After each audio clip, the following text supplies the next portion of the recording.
And we are live. Hello, my friends. My name is Evelyn Joy, and welcome back to my channel. If you know anything about me, you may know that I'm a mama of 4 kids. Esther is 8, Deborah is 7, Joshie is 6, and Caleb is 3. Well, Caleb, my littlest, who's 3.5 currently, is autistic. He is what's considered level 2. Well, he's diagnosed as level 2, if that means anything to you. Some people don't like the levels or the diagnosing, but that means he is verbal. Um, so there's different levels. I think there's 3, sometimes 4 levels, depending on the scale you're looking at. But basically, he's not as affected by autism as some. He's not nonverbal, but he is like 2 years behind on verbal communication at this moment, right? So, little bit about my son before we dive in. For example, my son doesn't express himself the way other 3-year-olds would. He doesn't say, "Wow, I'm really enjoying the pool today, Mom." He says, "Row, row, row your boat." He connects things to music a lot. He doesn't say, "Wow, I love the feel of the rain on my skin right now. This is so cool." He says, "Rain, rain, go away." And he jumps up and down and flaps his hands and he's so excited. So that's how he expresses himself. When someone oftentimes people will go up to him and they'll say, "Hey, little buddy, what's your name?" And he does not respond. He doesn't give eye contact. And it's because his understanding of spoken verbal words is just like really, really behind. So he's 3.5. He looks like he's 4 because he's tall, but the verbal spoken words, you have to really simplify it almost like you're talking to a baby for him to understand. And that's difficult for people because autism, as I'm going to talk about in a little bit, it doesn't have a look, right?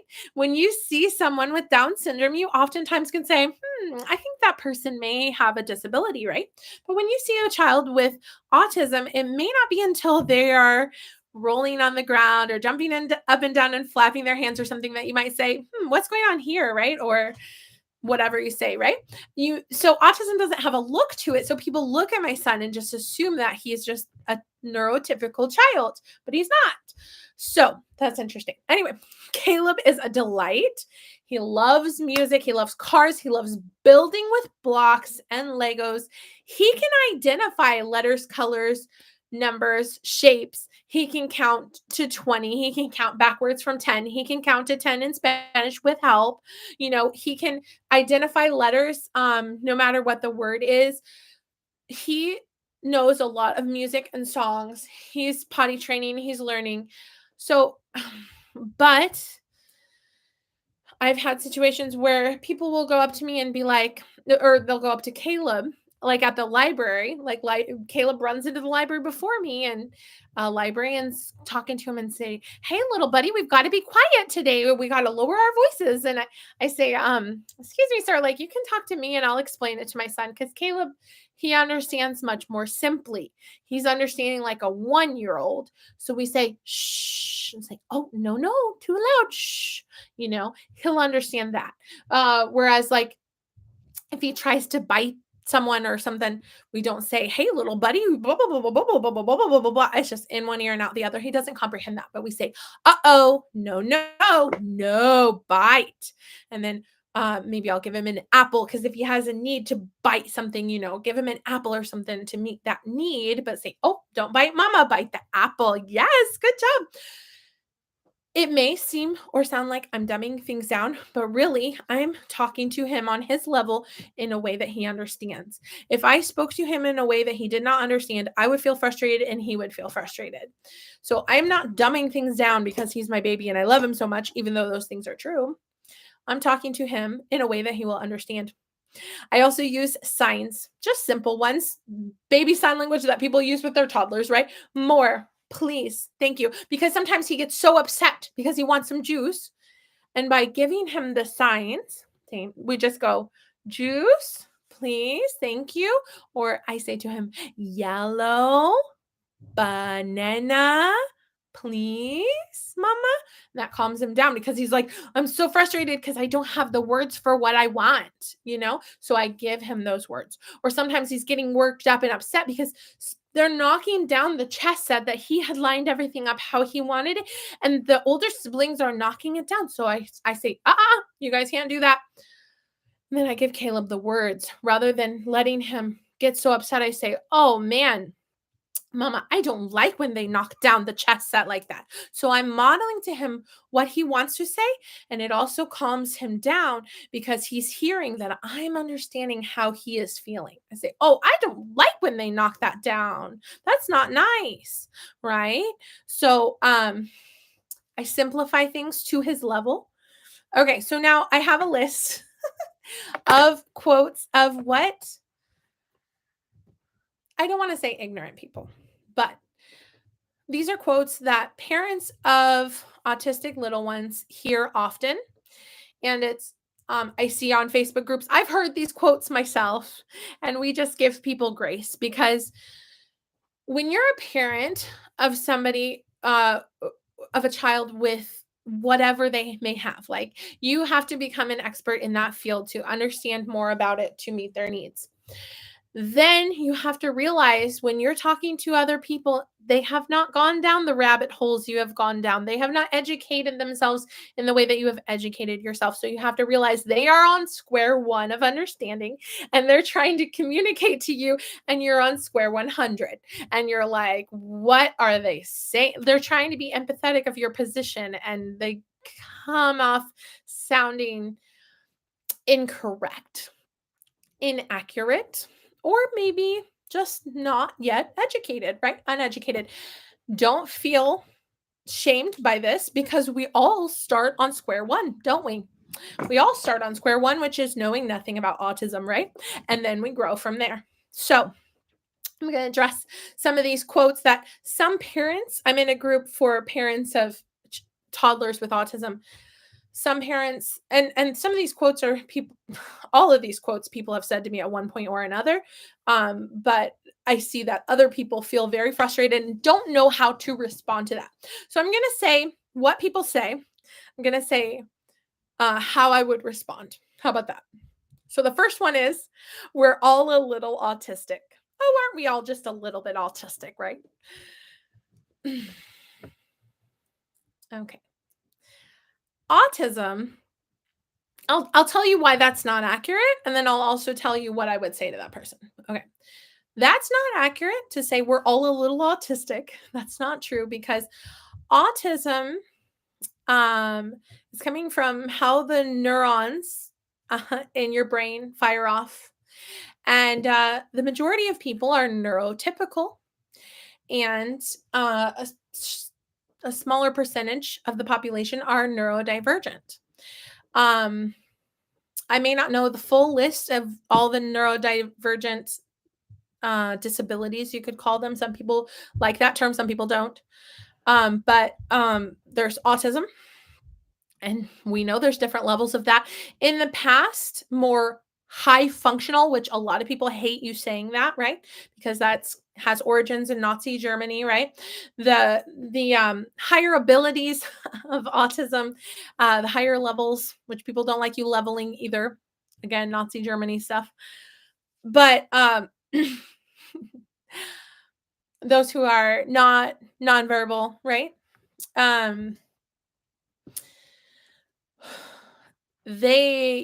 The more higher functioning, sorry, it is what it is, used to be referred to as Asperger's syndrome, right? So they used to have autism, which is the lower functioning, and Asperger's syndrome, which is the higher functioning. Now, Dr. Asperger was a Nazi doctor who decided who were good for society and who were to be exterminated during the Holocaust, right? In Nazi Germany and surrounding countries, right? So, anyway, my son has what used to be referred to as Asperger's, but now it's referred to as level 2 autism. Anyway, which is high-ish functioning, but not totally that high of functioning, right? Some people don't like you saying high functioning because then people assume that you can do all the things. All right, great. Okay, so anyway, autism, all the levels of autism, no matter what you call it, ADHD, ADD, OCD, and possibly others. Those are referred to as neurodivergent because it has to do with how your brain fires off with the neurons in your brain, right? Now, the reason there's a difference between autistic people and everybody else is because their brains operate differently. Now, some autistic adults want it to be called a disability because they feel that they are at a disadvantage in this society because this society is set up for neurotypical people. Neurotypical people often are referred to as normal by people who don't know the term neurotypical, right? So, I have been down this rabbit hole. So, the average Joe is usually neurotypical, right? Or maybe they have a little ADHD and they don't know, right? It just, you never know. Okay. But autism affects so many areas of your life that, yes, there are adults today that don't know that they are autistic. But when they find out the signs and symptoms, life starts making a whole lot more sense. And having that diagnosis can help you understand yourself more, or for me to understand my son more, right? So we're all a little autistic is not helpful to say because it's not true. And the fact of the matter is, there are autistic people who struggle in certain ways. Now, if 90% of the population were autistic and 10% of the population were neurotypical, then the neurotypical ones would be the ones with a disability because society would be set up in an autistic way, right? So the reason autism is a disability is because society does not cater to the abilities of an autistic person. My son can go, go, go, go, go, go, go, go, go, go, go until he can't anymore. Oftentimes, autistic adults refer to this as spoons. You're given 5 spoons at the beginning of the day. You have to spend them wisely because when they're gone, they're gone. And those spoons represent your emotional energy to deal with society, to deal with situations. Now, my son, he lays down flat on the floor, right? He lays down flat on the floor. That's how he self regulates. He's feeling the deep pressure of the floor. That's how he calms himself down rather than throwing a tantrum. And he's been doing it since he was a baby. We used to think, oh, he's so cute. He's putting himself to sleep. And he would put himself to sleep sometimes on the floor. And we thought, oh, that's so cute. But that was actually a self soothing stim when he was overwhelmed, right? When he's excited, he jumps up and down and flaps his hands. He's expressing emotion. Now, there are different therapies. Also, my child doesn't make that much eye contact. And that can be an early sign of autism as well. Oftentimes, autistic adults can say that eye contact is uncomfortable for them sometimes. And some autistic adults, maybe it's not, right? Or it just depends on the individual because autism affects different people differently. Some people are late talkers. Some people, it might not affect their speech as much, right? Okay, so the first quote, we're all a little autistic. To that, I would respond, that's a common misconception. The majority of society is neurotypical. But you're right, there are a lot of undiagnosed autistic people because as time goes on, we learn more about autism and there are more diagnoses, right? Okay, the second one is your son doesn't look autistic. Now, I touched on this earlier and I just saw a post about it. Someone saying this today. They were like, oh, my boss said my son doesn't look autistic. Like, what do you say to that? I would say, some disorders or disabilities, they have a look. Like maybe Down syndrome, for example, may have a look. But autism, um, it's the behaviors that show the sign, right? So you may see my son jumping up and down and flapping and wonder what's going on here. So it's more the behaviors that are the sign because there's not a facial look. Also, very differently, some people say, no, there is a look and your son does not have it. You're uninformed, my friend. You're uninformed, or maybe you're thinking of something else. Or some people say, "Oh yeah, I can spot autism a mile away because like blah blah blah blah blah." No, there's no facial feature that, but you may notice the signs. You may notice flapping. You may notice lack of eye contact. Right? Those might be signs you see. Um, some people say, "Oh, your child's too young to diagnose," and there's even doctors that say that. Right? My son was referred for diagnosis at 19 months, and he was officially diagnosed at 23 months. Now, oftentimes girls aren't diagnosed until they're teenagers or adults because the signs for girls may look different than the signs for boys.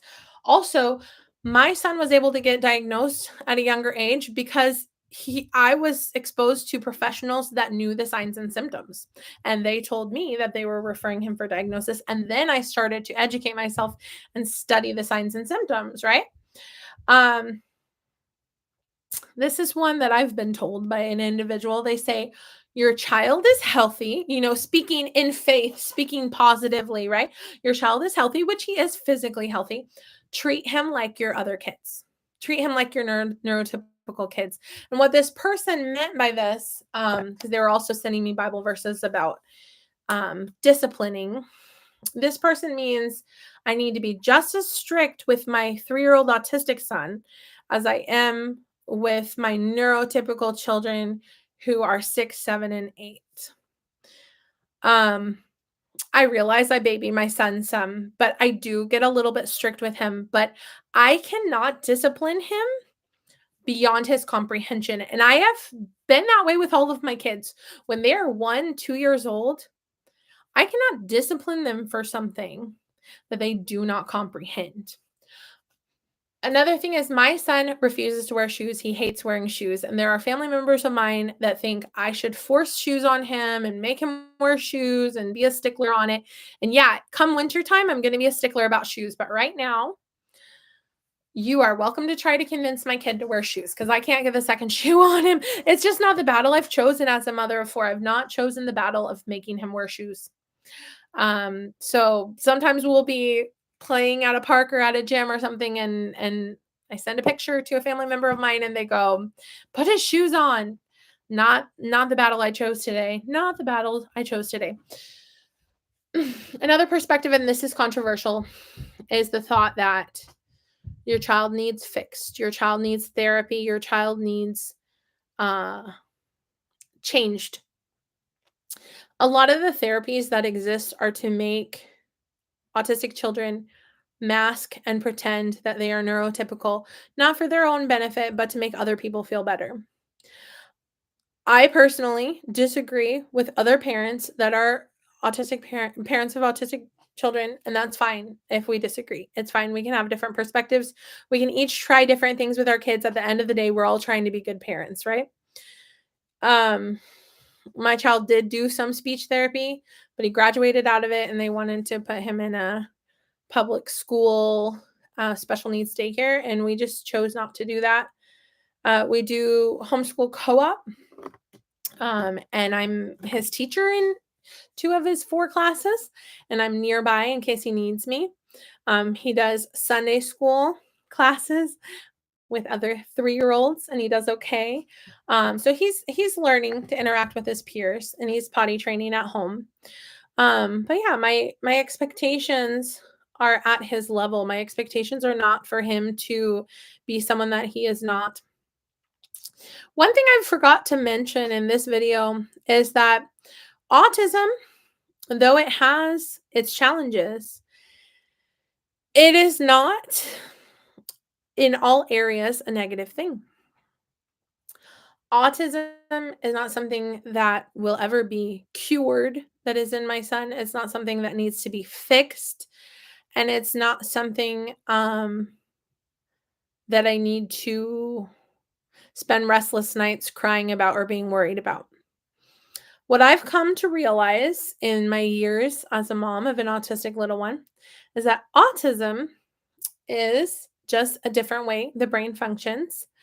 And there are countless inventions in our world that would not exist Were it not for autistic brains and autistic minds, there are probably musical instruments that have been invented that would not exist were it not for autistic minds. There are, you know, Mozart, Beethoven, uh, you know, those are musical geniuses that were autistic, likely. And um, so we have inventions, music, electric cars. Thank you, Elon Musk, who has Asperger's, aka higher functioning ish autism, right?